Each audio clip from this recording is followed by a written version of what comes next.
اس کا مقصد کیا ہے؟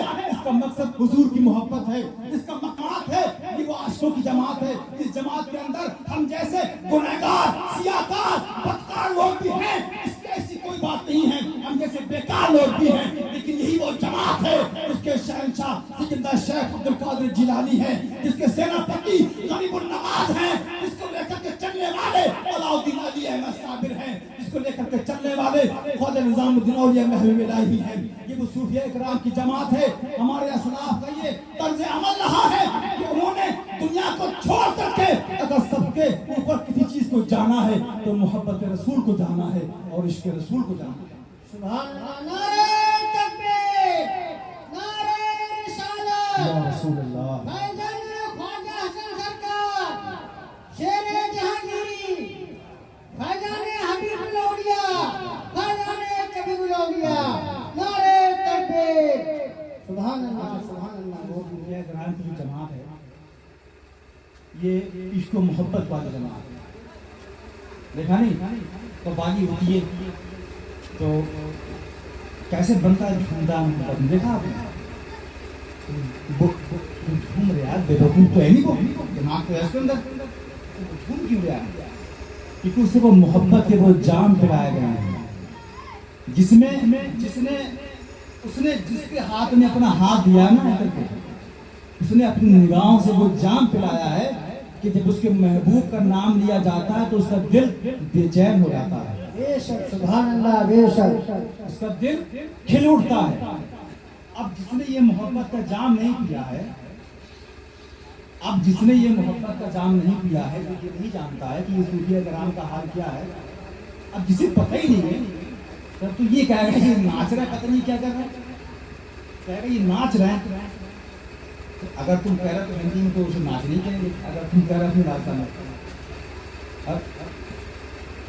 انگلش میں ڈانس کہیں گے، نام بڑے صوفی ڈانس کہیں گے، اور عربی میں سے کہیں گے ورز، اور فارسی میں کہیں گے رقص۔ تو ورز کا جو معنی ہے، ورز کا معنی کیا ہوتا ہے؟ ورز کے معنی ہوتا ہے پا لینا۔ وہ تو ہماری عام بھاشا میں اس کو سمجھانے کے لیے اسے کہہ دیتے ہیں صوفی ڈانس یا رقص، یہ چیز نہیں ہے۔ یہ اس کا جو اصل لفظ ہے جو تصوف کی کتابوں میں ملتا ہے، وہ رقص یا یہ ناچ میں لفظ ملتا ہے، وہاں ملتا ہے ورز، اور ورز کے معنی ہوتا ہے پا لینا۔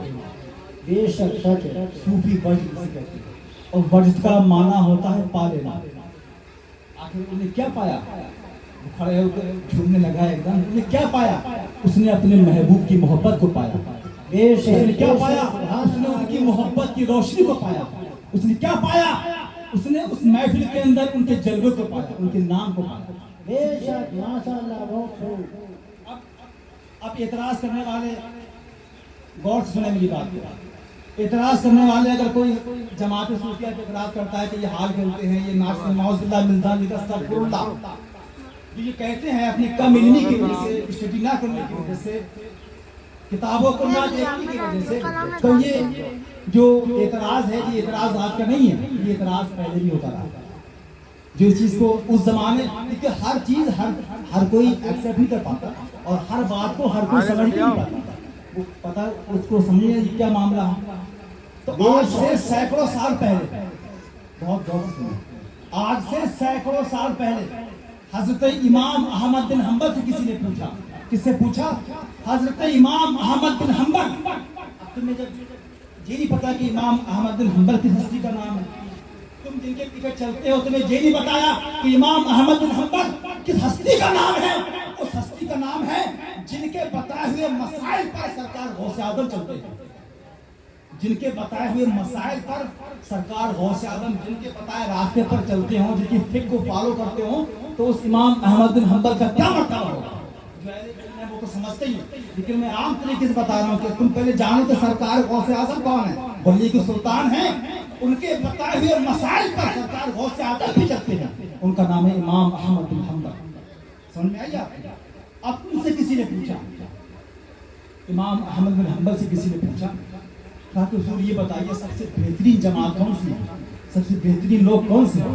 تو آپ نے فرمایا کہ سب سے بہترین جماعت صوفیہ کی ہے، سبحان اللہ سبحان اللہ سبحان اللہ سبحان صوفیہ کرام اللہ تو سے پتہ چلا کہ صوفیہ کرام کوئی آگ سے نہیں ہے، صوفیہ کرام کوئی آگ سے نہیں ہے، کوئی یہ سمجھے کہ بیت الشریف سے صوفیہ کرام اسٹارٹ ہو گئے، اونچی ٹوپی لگانے لگے، نہ سائل کے سوال سے پتہ چلتا ہے سینکڑوں سال پہلے اس نے پوچھا امام احمد بن حنبل سے، کون امام احمد بن حنبل جن کے بتائے ہوئے مسائل پر سرکار غوث اعظم کرتے ہیں، پوچھا کہ حضور سب سے بہترین جماعت کون سی ہے؟